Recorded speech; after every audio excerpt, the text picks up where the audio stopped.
जिले के 341 शासकीय और अशासकीय स्कूलों में हायर और हायर सेकेंडरी के बच्चों को शासन की योजना के तहत छात्रवृत्ति का भुगतान नहीं हो पा रहा है। कारण है कि संबंधित स्कूल के प्राचार्य और छात्रवृत्ति प्रभारी का NSP पोर्टल में ई-KYC नहीं हो सका है। यही वजह है कि शिक्षा विभाग ने ऐसे सभी संस्था प्रमुखों को 28 फरवरी तक ई-KYC का काम पूरा करने के निर्देश दिए हैं, ताकि बच्चों को छात्रवृत्ति का लाभ मिल सके। शिक्षा को बढ़ावा देने और आर्थिक रूप से कमजोर बच्चों को शिक्षा की मुख्य धारा से जोड़े रखने के लिए शासन कई तरह की छात्रवृत्ति योजना चला रही है, जिसका लाभ भी स्कूली बच्चों को मिलता है।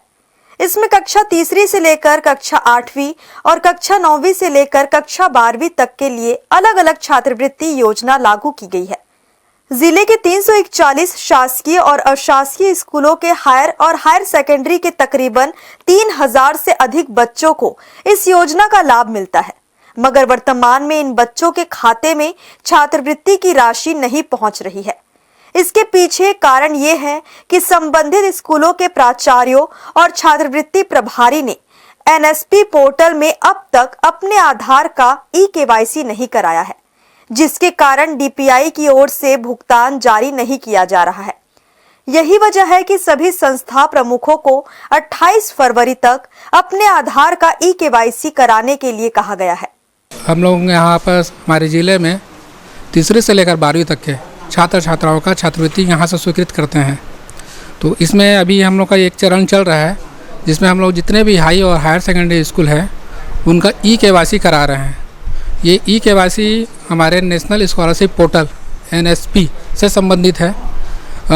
इसमें वहाँ के संस्था के प्राचार्य और जो छात्रवृत्ति प्रभारी हैं उनका आधार से लेके हम लोग ई-KYC कर रहे हैं, जिनसे छात्रवृत्ति पोर्टल में वो दोनों का जुड़ जाएगा और वो अपने विद्यालय के जितने भी छात्र छात्राओं को छात्रवृत्ति स्वीकृत करते हैं, ई-KYC होने के बाद में उनको DPI रायपुर से भुगतान हो सकेगा।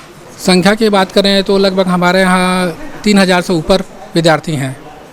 अभी मैं कक्षा 9वीं से 12वीं तक की बात कर रहा हूँ। 2 चरण में होते हैं, 3री से लेकर 8वीं तक एक चरण और 9वीं से लेकर 12वीं तक। दरअसल स्कूलों में प्राचार्य और छात्रवृत्ति प्रभारी द्वारा ही बच्चों की छात्रवृत्ति स्वीकृत की जाती है और उनकी एंट्री की जाती है, मगर ई-KYC के अभाव में DPI की ओर से स्वीकृति